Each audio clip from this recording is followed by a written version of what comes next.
with UAE, with the Kingdom of Saudi Arabia. We're talking about the internal discourse within India and the Prime Minister Modi making it clear through Citizenship Amendment Act, through what they did in Kashmir, that this country is going to play host to Hindus, and this is going to be a land for the Hindus where their interests are promoted and Muslims are subjugated. You see that coming through articles which have been written in the New York Times, in Time magazine, everywhere else, and what you see is a lot of people within India talking about it, Madam, and showing it. Madam, so as I said, I think I will really seriously have to probably excuse myself from a discussion which is going to be a bit on. What do you want to talk to me about terrorism? Can you speak to me about it? Do you know where Hafiz Saeed is? Is he roaming around freely? Has he been convicted and arrested? Yes, he has. Your talking points are a bit old, I'm afraid. Right? Can you pause for a second? Lahore, do you know about the Lahore bombing? Mm-hmm. Do you know that your country's hands were found all over the place and the cell was found within, organizations supported by RAW?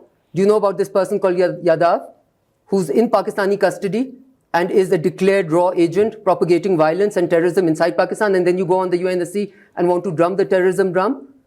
Because you want to use this as a national, in some ways, I think India draws its identity from being against terrorism by propagating terrorism within the region. So to the outside world, against terrorism within the region.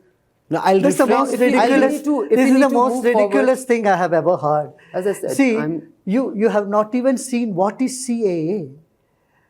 And then you're commenting on CAA. CAA is that which says people, minorities who have lost their hope in their countries, when they come to India, we give them, we open our doors, we welcome them. That is what it is about, CAA about. It is nothing to do with the Muslims of India. This has been said so many times, so clearly by our Home Minister. The Indian Muslims don't have to worry about it at all. It doesn't concern them at all. It is only about those minorities who are in 30% in Bangladesh. Now they have become only 10%. And in Pakistan, we don't know how many 10% they were during 1947. Today, it's less than 1%. So when people come from Afghanistan, the Sikhs and others, we give them our citizenship. What is wrong in CAA? It has been drummed wrongly, and misinformation campaign has carried out about this. And that is the confusion that arose. But if you see it locally, as a person not from the government, but from the spiritual and social sector, I see lots of Muslims are there, Christians are there, Sikhs are there, are living in such harmony.